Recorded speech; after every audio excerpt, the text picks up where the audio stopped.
for having joined us. A big legal victory for the opposition PNP. 3 party caretakers in St. James have secured a Supreme Court injunction blocking the municipal corporation from removing their campaign signs. The ruling also grants them leave for judicial review, setting the stage for a deeper legal battle over political advertising rights. A sigh of relief for 3 PNP St. James caretakers, Dr. Andre Horton, Senator Janice Allen and Alan Bernard, following the decisive court ruling on the removal of campaign materials. Leave our posters alone. I'm so happy for the victory. A victory for me is a victory for the people of Montego Bay. You know, and it says a lot. It says a lot. We need leaders who understand the law, and we need leaders who are not trivial. We need serious leaders. In a statement by the party, it lauded the court's decision. The case was triggered by the corporation's move under the leadership of the JLP's mayor of Montego Bay, Councillor Richard Vernon, to take down multiple PNP campaign posters on April 5, 2025. This action was later formalized through a motion at the corporation's Finance Committee meeting on April 9, 2025, which purported to authorize the removal of PNP campaign material across the parish. Their lawyer equally excited for the latest developments that they are now calling a big win. The court point blank agreed with us. The court agreed with us that damages are not adequate and that the respondent ought to be restrained until the determination of this matter. So what the court has done, the court has granted the injunctions to prevent the respondent from dealing in, removing or interfering the political paraphernalia or posters of the applicants. Most certainly a victory. The respondent fought valiantly to prevent the injunction. They opposed the injunction. But I believe it was necessary to protect the political entitlements and constitutional rights of the applicants, especially with general election being pending. He explains the crux of the corporation's case hinged on a 1978 regulation regarding the removal of campaign materials, just around 15 posters among the 3 caretakers. Given that an election is not yet pending as per regulation 13(1)A, that if it is that the applicants are to erect these posters, they will require the permission of the municipal corporation. It is important to note that this regulation makes it a situation of deemed consent, whereby they won't need express consent once it is that an election is pending. Their argument is that an election is not yet pending because an election has not been called. And I believe that that is where they went into error. He adds that while the judicial review is pending, he is confident of victory. Meanwhile, attorney representing the St. James Municipal Corporation, Cydia Smith, told CVM News they intend to appeal the decision. Member of Parliament for St. Catherine Southwestern, Everald Warmington, and his colleague Member of Parliament for St. Catherine East Central, Alando Tarilong, have expressed confidence in the Andrew Holness-led administration and the Jamaica Labour Party in securing a 3rd term. This endorsement comes as they say he is indeed a leader. Member of Parliament for St. Catherine Southwestern, Everald Warmington, has again thrown his full support behind Prime Minister Andrew Holness. He says Holness has outperformed previous Prime Ministers. Warmington, who was speaking at the St. Catherine South Central Constituency Conference, is confident in the Jamaica Labour Party, JLP, securing a 3rd term. There is no comparison between this government and the opposition. There's nothing they have to offer. This government has been the greatest that Jamaica has seen.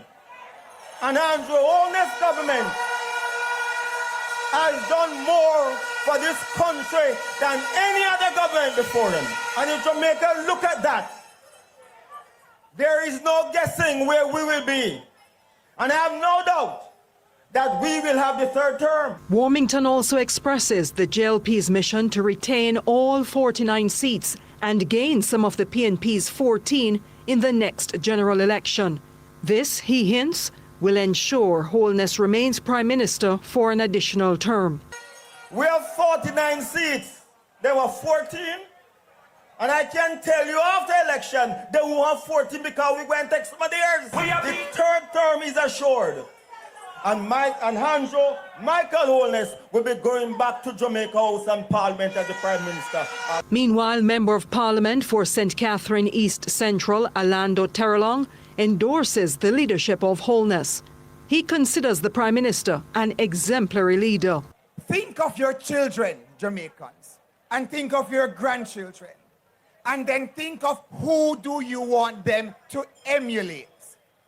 Think of Dr. Andrew Holness and his competition. Andrew Holness represents the hard-working Jamaican people. Angela Melville, CVM News. People's National Party PNP President Mark Golding has launched a pointed critique directly attributing the nation's economic trajectory to the actions of Prime Minister and Jamaica Labour Party leader Andrew Holness. The assessment took center stage at the PNP St. Ann Northwest rally held on Sunday to drum up support for the party's intended candidate, Gabriella Morris. Andre Jebinson reports. Convened a high-level media conference at his office's lobby late last year. There he acknowledged anemic growth despite achieving economic stability. But PNP President Mark Golding argued on Sunday that slow growth was a direct consequence of the Holness administration's policies and leadership. They have been unable to develop the country. They have been unable to deliver economic growth at anything other than those mager, anemic levels. And the Prime Minister himself must bear the fullest responsibility for that, because he has set up the government in a way where half of the government falls under his control, under so-called Ministry of Economic Growth and Job Creation. And we have seen where the economy is not growing because he has not the understanding of what it takes to change and restructure this economy and move it forward so that it can deliver wealth and opportunities for the people. He accused the government of being slow to deliver on its promises, only now pushing through initiatives as the election nears. We have a government that is late in the day, in their fifth year, well into their fifth year in office, running around trying to fool the people by cutting ribbons and breaking ground in all sorts of projects which are not even ready to be delivered to the people. They're trying to fix roads after 10 years of neglect of the road network. He positioned his party as the alternative, promising his government would prioritize transparency and accountability.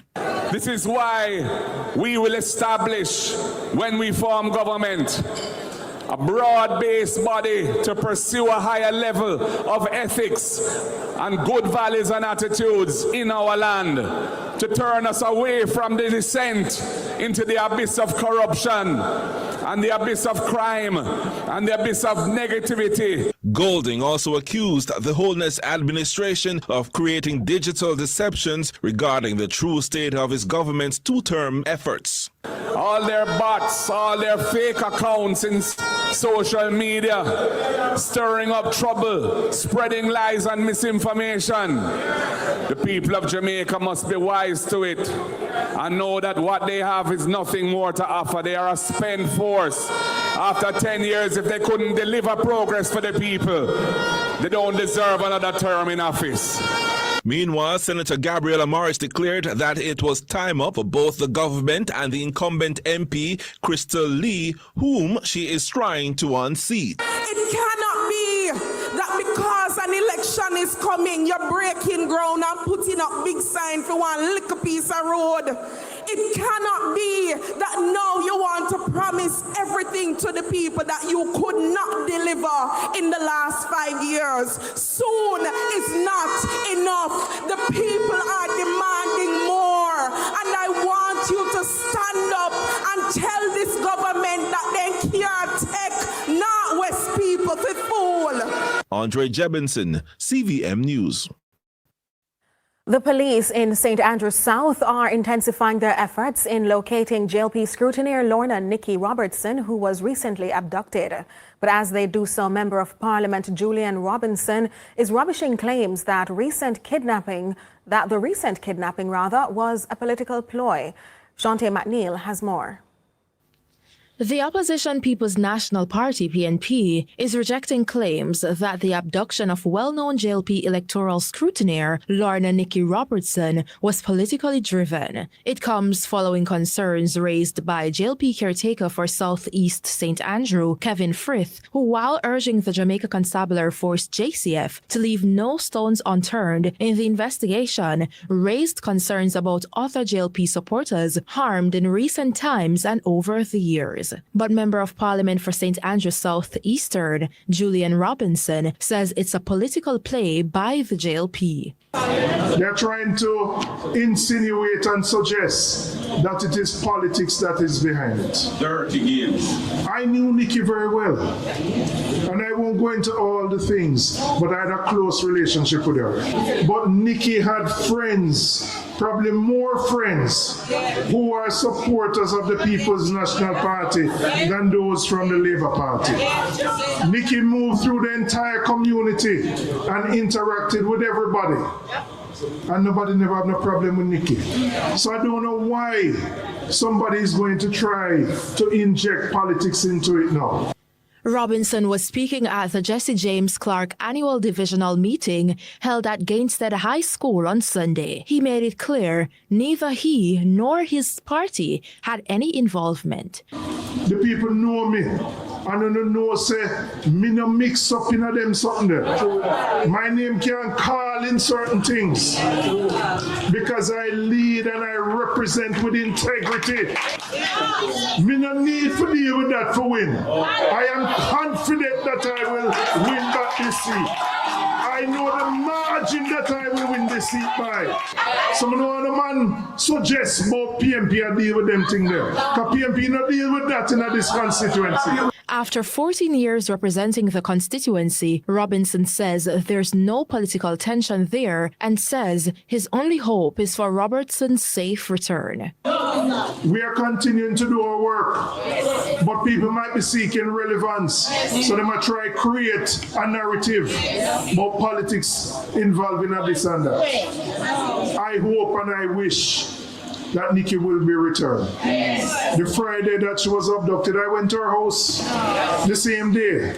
I've spoken to her daughter, and I hope that she will be returned safely. Because the reality is in Swallowfield, Labourite and PNP get along very well. On May 30, Robertson was abducted by unknown assailants in the Downer Avenue area of Swallowfield. She was taken in a van bearing a fake license plate. The latest from the St. Andrews Central Police is that a vehicle believed to be linked to the incident has been found and is now being processed. Police are urging anyone with information to call 119 or CTALK at 876-922-2374. Shante McNeil, CVM News. There's more news.